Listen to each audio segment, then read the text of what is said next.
See this room behind me? It's a room, not a field, which means I am literally in an absence of field. Oh, crap. Never mind. Hello, my friends. Welcome to Thumb Together TV. My name is Andrew Fantasia, and today we're going to be talking about Westworld Season 3, Episode 3, The Absence of Field Together. As usual, if you enjoyed this video, please feel free to give it a thumbs up and give some love to that subscribe button as well. Oh boy, howdy. This was my favorite episode of Season 3 so far. And I'm going to go as far as to say it's the scariest episode of this whole show since the Riddle of the Sphinx back 2 years ago. Damn. Now, sure, I might be a little biased because I am unabashedly in love with Tessa Thompson, and boy, she gets a lot of screen time in the absence of Field. There is Tessa for days. It's like I was like, hey, I'm super bummed out. I'm stuck here in quarantine. What am I going to do with my life? How about some Tessa? And it's been, 3 weeks now, 3 weeks of Westworld, and I'm like, man, it's still quarantine after 3 weeks. What do I do? And HBO's like, I got the remedy, my friend. I'm like, is it a vaccine? They're like, no, it's Mo Tessa. And you know what? I'll take it. We learn a lot about Charlotte Hale this episode. We learn that she has an ex-husband named Jake and a son named Nathan. She is the last person we would ever expect to have any kind of loving relationships, which is exactly why she had a loving relationship. Plot twist. And she cared about that kid. She was not the cold-hearted corporate ice queen that everybody made her out to be. Even though she was a pretty nasty piece of work, she cared for that kid. So there was humanity in there somewhere. And maybe, just maybe, whoever is inside this robot body of hers is starting to realize that. Also, at the end of the episode, Tessa Thompson wears glasses. Beautiful women with glasses are even more beautiful. Mo Tessa. Now, I mentioned that this was the scariest episode since Riddle of the Sphinx, and the reason I feel that way is because Dolores explains to Caleb what's going on with the big evil sphere with Rehoboam, which is how I learned it's actually pronounced, because she says it out loud. And I looked it up. Apparently, it was also the name of an Israeli king from biblical times, the son of Solomon. In fact, the next king after Solomon was Rehoboam. I couldn't find anything in his history, about his reign that could clue me in as to why they named this AI thing after him. There was nothing really there that I could be like, ooh, maybe that means this will happen on the show. Unfortunately, I tried to find something. I'm sorry. Rehoboam, you led a very uninteresting life, my friend. Except for the fact that you had like 40 kids. My God, people must have been bored back then. But Dolores recruits Caleb to her side by explaining to him exactly what Rehoboam's evil plan is. And that evil plan is, it wants to create Mirror World. At least that's what we're calling it for now. It has virtual copies and backups and data on everybody in the real world. It's not doing it as well as Delos did, though. That's why Serac and Insight Inc. want to buy up as much of Delos as possible, is because they want to learn the trade secrets. They want to know how that data collection got so precise. As scary as Rehoboam is, it's not as refined as something like Dolores Abernathy, at least not yet. That's the ticking clock here. To really drive home this point, and to drive home how absolutely horrifying this concept is, Dolores explains to Caleb that Rehoboam's whole data collection thing has already written Caleb off as worthless. According to the data it's collected on him, because he has a history with firearms in the military and post-traumatic stress disorder and probably depression, he is going to kill himself within the next 10 years. This has been decided by a computer algorithm. Because the algorithm decided that, it has sent that data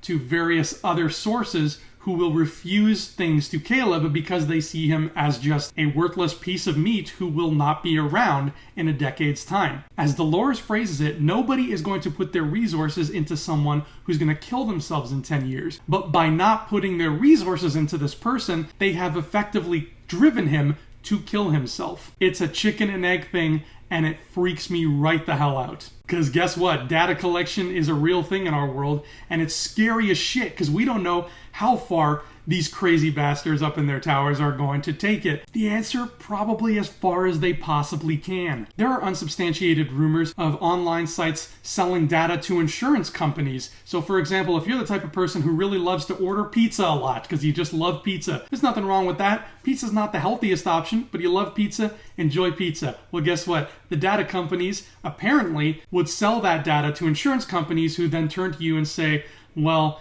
judging by this data we have, you order a lot of pizza, a lot of junk food, you're not the healthiest eater.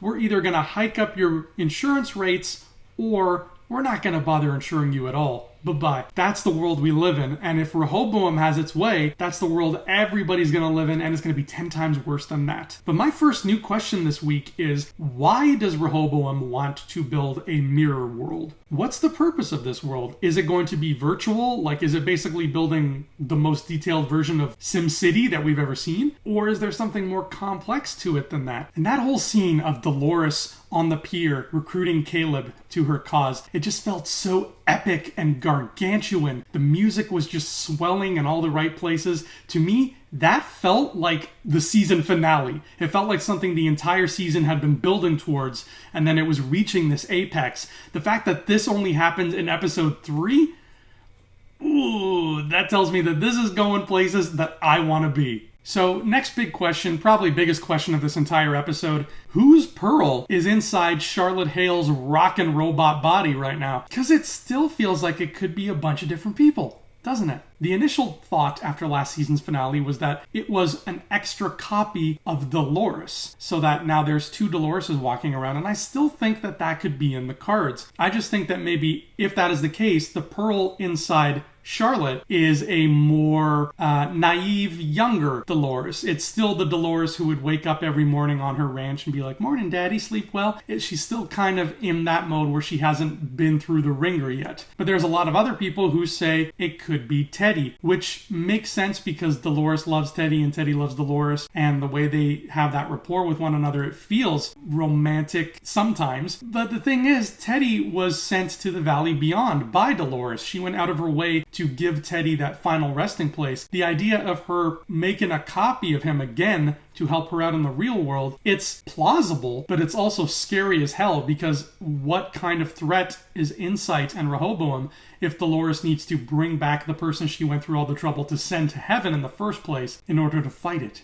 I don't know. Either way, I'm scared. There's also a third option that I don't think is off the table yet, where the third option is that that is a copy of Bernard. And the reason I think that's still a viable option is because if Bernard is going to be working against her, which Dolores has already established he probably will be, maybe she wants another version of him around so she can kind of predict all of his moves before he makes them. And when Tessa Thompson woke up at the beginning of this episode and she was all kind of dazed and confused and like, who am I? And looking at a mirror and stuff, something about her performance just reminded me of the performance Jeffrey Wright was given all throughout season 2. I'm not throwing that out as a prediction, but it's very possible. Speaking of predictions, though, the prediction I made last week still stands. In fact, it's reinforced by the fact that when Charlotte meets with Serac, he's a hologram and she has to wear those sexy glasses in order to see him. Trust me, that dude's not real. Now, one final question before we part ways for this week. We saw throughout the episode that Charlotte Hale's sort of natural soul started to shine through this robot body through interacting with her son, interacting with the real world and the emotions that it imposes on her. We started to see Charlotte Hale herself peek through those curtains, and that was very odd to me because, as far as I know, they didn't copy Charlotte's brain. They didn't copy her data. They literally just copied her body to use it as a shell to get Dolores out of the park. So if Charlotte's brain has never actually been copied to a pearl, why/how is Charlotte somehow bursting forth from this host? Unless, of course, that's what they want us to think, and really the host that Dolores put in that body is just a very violent, angry person who doesn't like it when people mess with their kids. Which leads me to my final prediction. I think, if I had to put money on it, the pearl inside Charlotte Hale's body is a copy of Maeve. Dolores and Maeve don't have all too many scenes together, but we know that the narrative of this season is pushing them towards an all too inevitable confrontation. Well, I feel like Dolores is smart enough to know just how capable and how dangerous Maeve can be and how valuable it would be to have somebody like that on your side. So I think she copied a Maeve pearl and stuck it into Charlotte, and now she technically does have Maeve on her side. That's my story, and I'm sticking to it. I don't know, tell me what you think, but that has been Westworld Season 3, Episode 3, The Absence of Field. And well, they didn't lie to me, because I don't remember seeing a whole damn slew of fields in that episode. I'm sure that it's some kind of phrase derived from either technology or philosophy, because that's Westworld for you. But anyways, thanks for watching, everybody. I will see you here next time, and until then, adios.